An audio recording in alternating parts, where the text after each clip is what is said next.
नमस्कार, राज्यसभा टीवी में स्वागत है आपका। आप देख रहे हैं राज्यसभा समाचार। आपके साथ मैं हूं घनश्याम। खबरों को विस्तार से जानें उससे पहले एक नजर मुख्य समाचारों पर।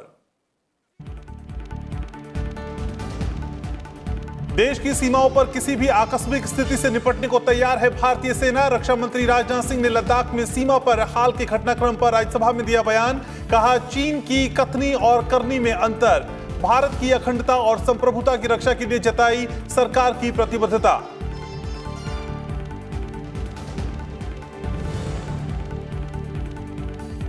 सेना के साथ खड़ा है देश। उच्च सदन में रक्षा मंत्री के बयान के बाद विपक्षी दलों ने दिखाई एकजुटता। सभापति एम वेंकैया नायडू ने कहा, भारतीय संस्कृति वसुधैव कुटुंबकम के उच्च आदर्शों पर आधारित।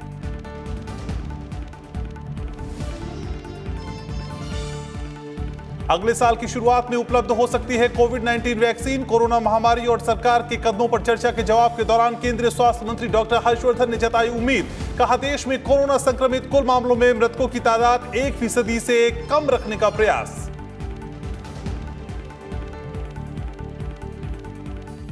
चलिए खबरों को विस्तार से जानते हैं। रक्षा मंत्री राजनाथ सिंह ने भारत चीन बॉर्डर पर हालात के बारे में राज्यसभा में आज जानकारी दी। उन्होंने कहा कि चीन वास्तविक नियंत्रण रेखा एलएसी पर यथास्थिति बदलने की कोशिश कर रहा है और उसका यह प्रयास भारत को किसी भी सूरत में स्वीकार्य नहीं है।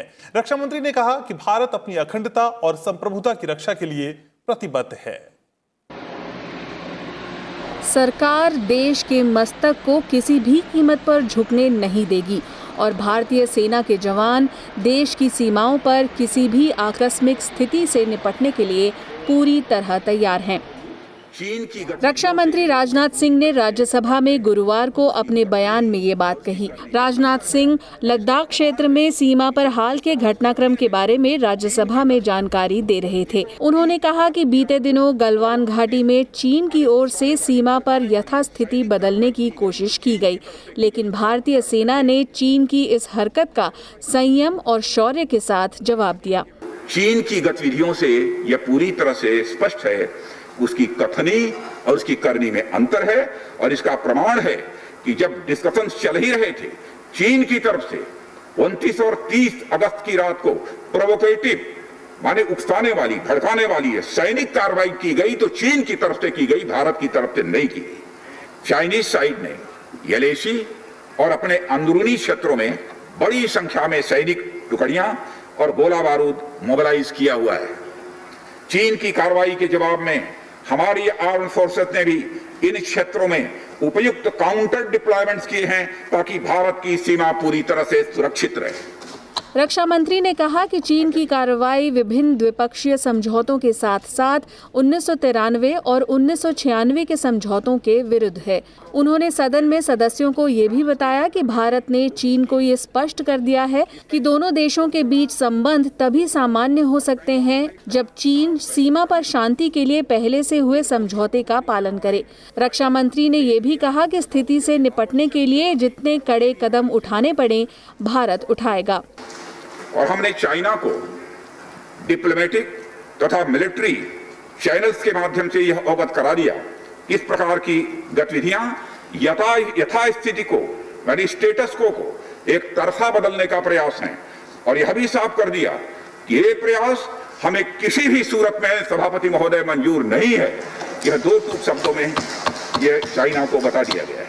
भारत के सेना के जवानों को पेट्रोलिंग करने से दुनिया की कोई ताकत नहीं रोक सकती। यदि हमारे जवानों ने अपना बलिदान दिया है तो इसीलिए बलिदान दिया है।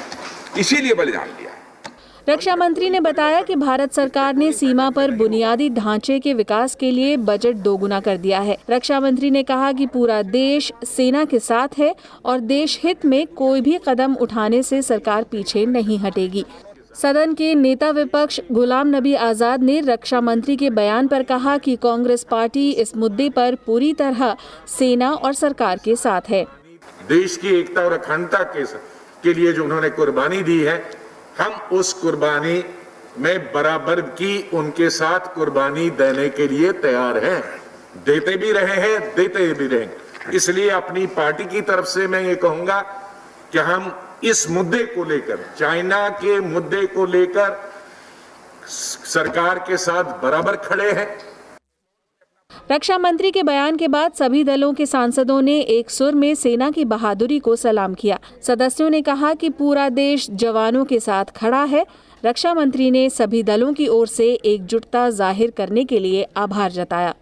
कृति मिश्रा, राज्यसभा टीवी। और रक्षा मंत्री के बयान पर सभापति एम वेंकैया नायडू ने कहा कि भारत ने आज तक किसी दूसरे देश पर आक्रमण नहीं किया है। मैं सभापति के नाते एक व्याख्या करना चाहता हूं देशवासियों के लिए और पूरा विश्व के लिए भी। भारत का परंपरा, भारतीय संस्कृति हमेशा वसुधैव कुटुंबकम, सर्वे जना सुखिनो भवन्तु। हमारा पूरा इतिहास में हजारों साल में हमने कभी भी किसी देश के ऊपर हमला किया नहीं। एक ऐसा कोई उदाहरण भी नहीं है। ये हमारा परंपरा है, इसी परंपरा को हम आगे रख रहे हैं। स्वास्थ्य और परिवार कल्याण मंत्री डॉक्टर हर्षवर्धन ने उम्मीद जताई कि कोविड-19 वैक्सीन अगले साल की शुरुआत में उपलब्ध हो जाएगी। राज्यसभा में कोरोना महामारी और सरकार के जवाब के दौरान कहा कि 3 वैक्सीन का क्लिनिकल ट्रायल पहले, दूसरे और तीसरे चरण में पहुंच गया है। उन्होंने वैक्सीन उपलब्ध होने तक लोगों से सुरक्षित दूरी बनाए रखने की अपील भी की। स्वास्थ्य मंत्री ने कहा कि एक विशेषज्ञ समिति विभिन्न निकायों को आवश्यक सहायता उपलब्ध कराकर वैक्सीन तैयार करने का काम कर रही है। वैक्सीन के लिए जैसे दुनिया भर में प्रयास हो रहे हैं, वैसे ही उतने ही प्रभावी प्रयास भारत में हो रहे हैं। और भारत में हमारे जो कैंडिडेट वैक्सीन हैं उसमें 3 लगभग ऐसे हैं जो फेज़ 1, फेज़ 2 और फेज़ 3 के अंदर पहुंच गए हैं। प्रधानमंत्री जी के मार्गदर्शन में एक एक्सपर्ट ग्रुप इस सारे विषय को भी बहुत गहराई से अध्ययन कर रहा है। एडवांस्ड इसके संदर्भ में प्लानिंग है। हमारे को उम्मीद है कि अगले साल के शुरुआत के अंदर हमें भारत के अंदर वैक्सीन उपलब्ध हो जानी चाहिए। केंद्रीय स्वास्थ्य मंत्री ने कहा कि कोविड-19 की जांच से जुड़े प्रबंधन में सुधार के लिए देश भर में प्रयोगशालाओं का नेटवर्क मजबूत किया गया है। उन्होंने ये भी कहा कि केंद्र सरकार ने राज्य सरकारों को हर प्रकार की सुविधा उपलब्ध कराई है। किस तरह से पहले ही दिन से सभी स्टेट गवर्नमेंट्स को सहायता करने की दृष्टि से, जहां एक तरफ प्रधानमंत्री जी ने हेल्थ मिनिस्ट्री के माध्यम से पैसे उपलब्ध कराए और कई हज़ार करोड़ रुपए हमने सारे स्टेट गवर्नमेंट्स को दिया, वहीं दूसरी तरफ होम मिनिस्ट्री ने जो है हमारे जो स्टेट डिजास्टर रिलीफ फंड का भी इस्तेमाल करने के लिए 11,000 करोड़ रुपया जो है सारे देश की सरकारों के लिए उपलब्ध कराया। लॉकडाउन के पीरियड के अंदर ये 1700 की 1700 लेबोरेटरीज को देश के अंदर सारी स्टेट गवर्नमेंट्स के सिस्टम्स के अंदर एस्टैब्लिश करने के लिए सब प्रकार की सुविधा, सब प्रकार के किट्स, सब प्रकार की मशीनें, इसको आईसीएमआर ने देश भर में उपलब्ध कराया। और इससे पहले केंद्रीय स्वास्थ्य मंत्री डॉक्टर हर्षवर्धन के बयान पर विभिन्न दलों के सदस्यों ने चर्चा में भाग लिया और आगे की चुनौतियों से निपटने के लिए मिलकर काम करने पर जोर दिया। आज बहुत सारी समस्याएं साहब, आज रेमडेसिविर जैसी दवाई, आज ऑक्सीजन के सिलेंडर, कल मैं बयान पढ़ रहा था कि ऑक्सीजन की सिलेंडरों की कोई कमी नहीं है। मैं आपको दावे के साथ कह सकता हूं, कृपया कंक्लूड करिए पटेल जी। रूरल एरियाज में ऑक्सीजन के सिलेंडरों की बहुत बड़ी मात्रा में कमी है, रेमडेसिविर की कमी है। एक तरफ रोजगार के अवसर कम हुए हैं तो दूसरी तरफ आवश्यक सामान के दाम बढ़े हैं। मांग खत्म होने से बड़े पैमाने पर असंगठित क्षेत्र में काम करने वाले लोग बेरोजगार हुए हैं। महोदय, आपूर्ति प्रभावित होने की वजह से गैर जरूरी आवश्यक सामान की कीमतों में वृद्धि हो रही है और समाज में एक नई तरह की असमानता उपजी है। हम सबको वह दृश्य भी ध्यान होगा जब प्रधानमंत्री जी ने एक सामान्य नर्स से बात की थी, तो उस नर्स का मनोभाव आप उस चित्र में देखते तो वह देखते बन रहा था, जो कहीं ना कहीं इस बात का प्रमाण था कि बड़े बड़े राष्ट्राध्यक्षों से लेके और एक सामान्य स्वास्थ्य कर्मी तक प्रधानमंत्री समान रूप से समन्वय की बात कर रहे थे।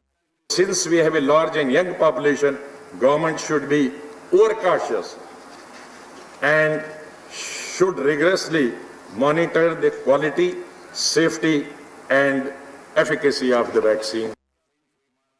सभापति एम वेंकैया नायडू ने सांसदों को आज एक बार फिर से याद दिलाया कि कोरोना संक्रमण को नियंत्रित करने के लिए सभी एहतियाती उपायों का पालन अनिवार्य है। सभापति ने सदस्यों को निर्देश दिए कि सदन में अपनी बात बैठकर कहें और समय सीमा का खास ध्यान रखें।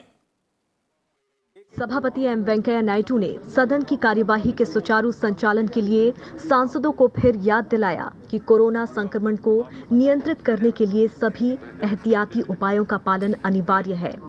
Try to keep the mask on as long as you are in the house. Suppose if there is some problem, you can just go out for a while and then come back again.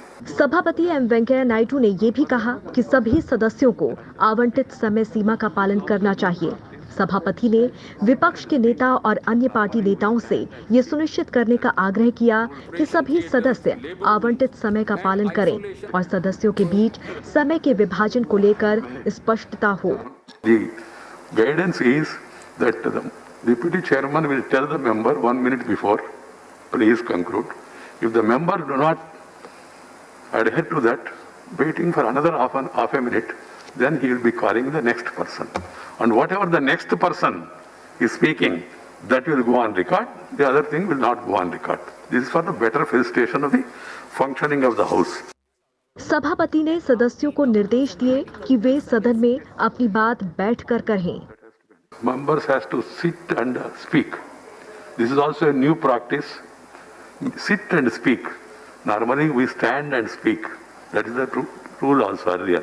But because of the mic system, sound system and all, both myself and speaker, we came to the conclusion that members will be made to sit and speak. So please keep that also in mind. Corona महामारी के बीच चल रहे monsoon सत्र में सांसदों की सुरक्षा के लिए फेस मास्क की अनिवार्यता विशेष बैठक की व्यवस्था की गई है। कृति मिश्रा, राज्यसभा टीवी। राज्यसभा में विशेष उल्लेख के तहत सदस्यों ने कई मुद्दे उठाए। सदस्य केसी वेणुगोपाल ने भारत के चुनावी लोकतंत्र में फेसबुक के कथित हस्तक्षेप की जांच की मांग की। सदस्य सतीश चंद्र दुबे ने बिहार में बाढ़ को रोकने के लिए उच्च क्षमता वाले बांधों के निर्माण की मांग की। वहीं रिपुना बोरा ने मांग की कि छात्रों की सुविधा के लिए नीट और जेईई परीक्षा को फिर से आयोजित किया जाना चाहिए। I request the chairman to permit me to mention the following matter of public importance of this Facebook India's interference in Indian electoral politics. Thank you. महोदय, बिहार में सालाना त्रासदी बन चुकी है। हर साल बाढ़ आती है और बिहार के अंदर में नेपाल पहाड़ी क्षेत्र जहां से वर्षा होने पर पानी मसान, सिकराना, गंडक, नारायणी, बागमती और कोसी जैसे नदियों में आता है। Sir, I want to lay on the table that the NEET and JEE examination to be reconducted again in view of the COVID-19, as many number of students could not appear the recent examinations. तो राज्यसभा समाचार में मेरे साथ इतना ही। एक छोटा सा break के बाद टीना के साथ देखिए राज्यसभा न्यूज।